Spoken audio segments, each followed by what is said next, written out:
이재명이 죽어야 나라가 산다. 헌법재판소는 산산조각이 날 것이다.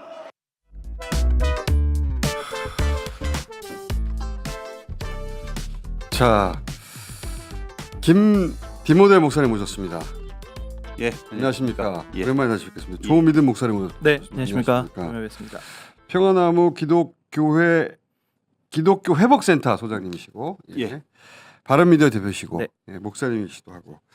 손현보 씨는 고신이 보수적이지만 그동안 뭐 이승만도 인정하지만 김대중도 인정하고, 네, 맞아요. 동상 세우자 그랬죠. 개신교에 대해서 탄압하지 않는다면 그 정치권에서 비판하지 않았잖아요. 예. 근데 이 고신이 갑자기 고신 교단 출신인 손현보 목사가 갑자기 돌아선 이유가 뭡니까? 사실 그 부분은 코로나 때로 좀 거슬러 올라가야 되고요. 코로나 때. 코로나19 때 이제 결국에는 예배를 못 드리게 했잖아요. 그러니까 그거를 이제 교회 폐쇄법까지 가게 되는 거예요. 일부 교회들이 이제 예배를 못 드리게 되는 이 과정 속에서 대면 예배 드리지 못하고 온라인으로 넘어가는 과정 속에서 우리는 무조건 모여야 된다. 그리고 이것을 교회를 탄압하는 행위다. 라는 개념으로 가버리는 복음주의 거죠. 입장에서 네. 복음주의 입장에서 어떤 경우에도 예배는 봐야 된다. 네. 그런데 그러니까 예배를 못 보게 하니까 지금 문재인 정권은 사탄이다. 그렇죠. 이렇게 그렇게 가는 되는 거죠. 그러니까 이분들의 내재적 세계관을 이해하시면 지금 하는 모든 행동이 한 큐에 해석이 됩니다. 그러니까 개신교인들이잖아요. 예. 하나님 실존 믿듯이 사탄마귀 실존을 믿어요. 예. 근데 이 사탄마귀가 지금 현세에서 어떻게 활동을 하고 있느냐? 예. 북한 배후에 장악을 하고 있다는 겁니다. 아. 그러니까 북한은 공산주의고 공산주의는 무신론이고 이거 칼 막스가 만들었는데 사탄이 칼 막스를 통해서 공산주의를 만들었고 이 체제로 국가를 세운 게 북한이라는 거예요. 그러니까 북한의 3대 세습 배후에는 사탄이 있는데 사탄이 이 사탄 세력하고 현세의 역대 평화적인 제스처를 취하고 화친을 맺으려고 하는 정치 집단이 누구냐? 민주당입니다. 다 사탄인 거죠. 예. 그리고 반동성애 그 성경의 보수 신학 그 노선 안에는 동성애를 죄라고 이제 여기는데 이 죄를 이게 퍼져나가게 할 수 있는 게 차별금지법인데 차별금지법을 이제 정의당이 했지만 민주당이 주도해서 통과시키려고 하는 이 행위 자체가 하나님이 싫어하고 사탄이 기뻐하는 거다. 그러니까 이 기본 베이스를 아시면 저들이 하고 있는 모든 말,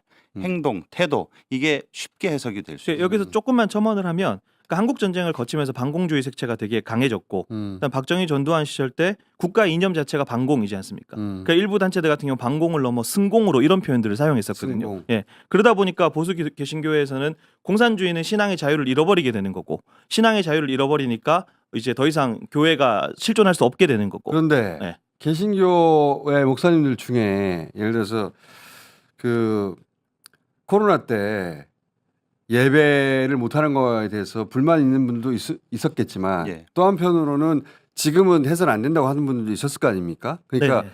개신교 아니라고 다 이렇게 행동하거나 이렇게 사고하는 건 아닐 텐데 그럼요, 네네. 그리고 진보적으로 북한하고 교류해야 된다고 하는 목사님도 예. 계실 텐데 그런데 지금 이 두 사람 특히 정광훈은 뭐 말할 것도 없고 그 갑자기 부상한 이 손 목사도 사실은 그 보수 개신교 내에서도 굉장히 극단적인 상황이잖아요. 네네. 이제 그 예배를 볼 때 이재명은 안 된다. 예. 믿습니까가 아니라 이재명은 안 된다로 다시 한번 봅시다. 이 영상. 예. 난 이거 볼 때마다 충격적인데 봅시다. 공공기관의 동성애자 30% 채용한다는 이재명은 끝이다.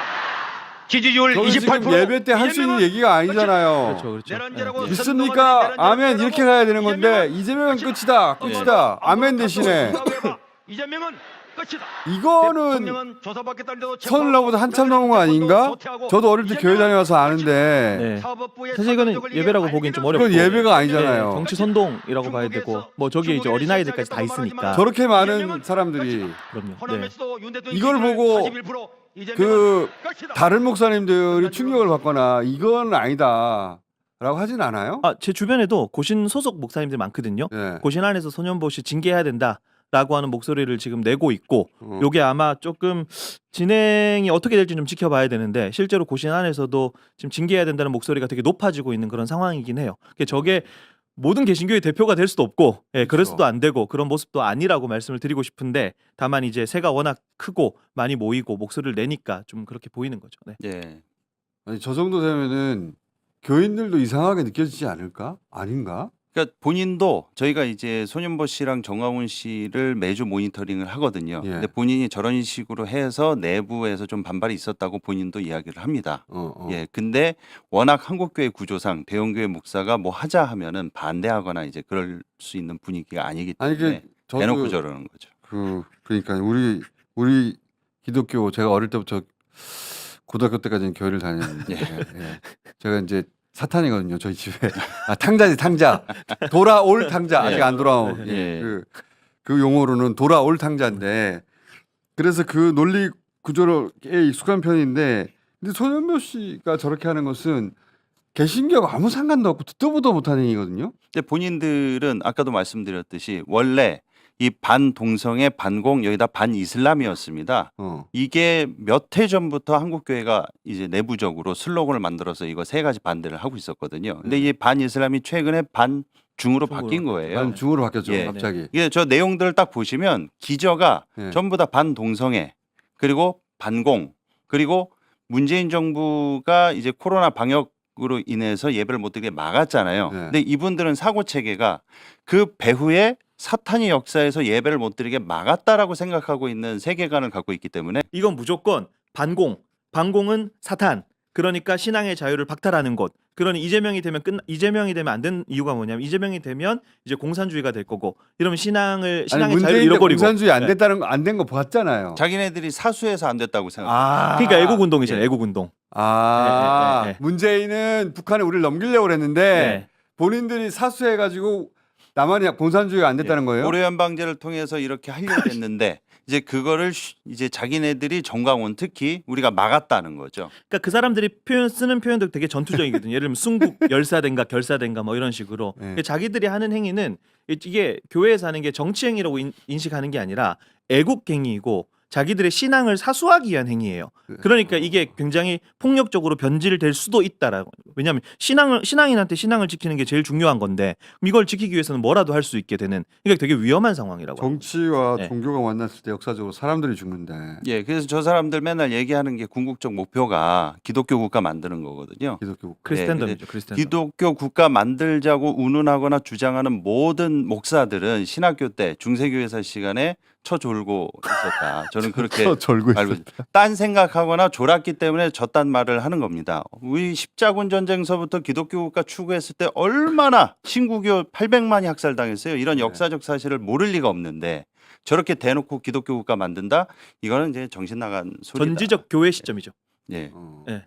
그러니까 지금 중세적 주장을 하는 거예요. 네, 맞습니다. 네, 중세적 주장을 하는 거고 그 위에 역사를 통해서 그 정치가 종교와 만났을 때 혹은 종교가 정치를 만났을 때 예. 사람들이 엄청나게 수백만씩 죽는단 말이죠. 예, 그러니까 좀 각 잡고 그 옛날에 그 영화 저 리들리 스콧의 킹덤 오브 헤븐 예. 있지 않습니까? 네.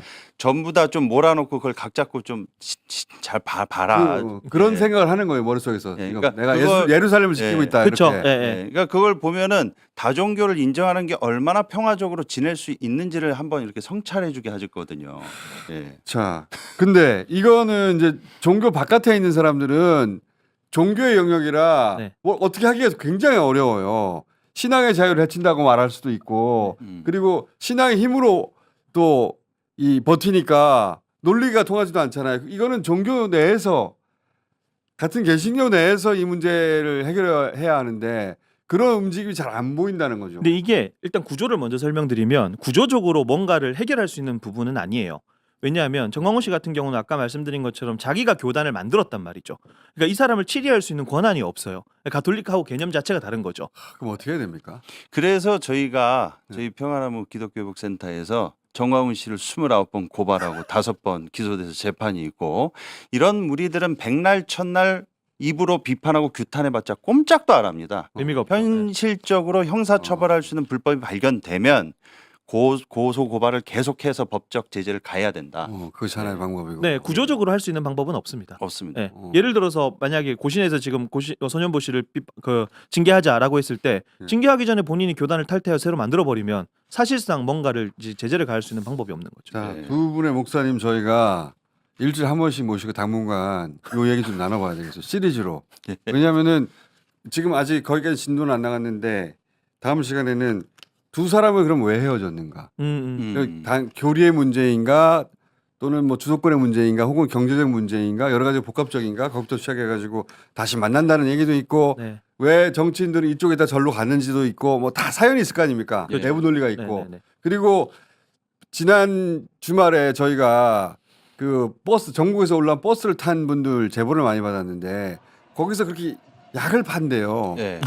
그건 뭐 예전부터 팔아왔습니다. 다 예. 팔아왔습니까? 약을 그렇게 판다고 하는데 예. 그 약이 굉장히 비싸다고 하더라고요. 어르신들이 네, 많으니까. 어르신 예. 많으니까. 그 약을 팔아서 그러면 그 뭐 누군가가 그러면 그 수수료를 가져간다는 얘기잖아요. 예. 그냥 버스에 타게 할 리가 있나? 뭐 금전적인 건 당연히 뭐 예전부터 문제가 많은 거죠. 예. 그래서 저희하고 요거 파헤치는 거 한번 쭉 같이 해 보아요. 예. 네, 알겠습니다. 딴 데서 안 하니까 저희가 해야 되겠어요. 네, 알겠습니다. 김디모데 목사님, 조미든 목사님이었습니다. 감사합니다.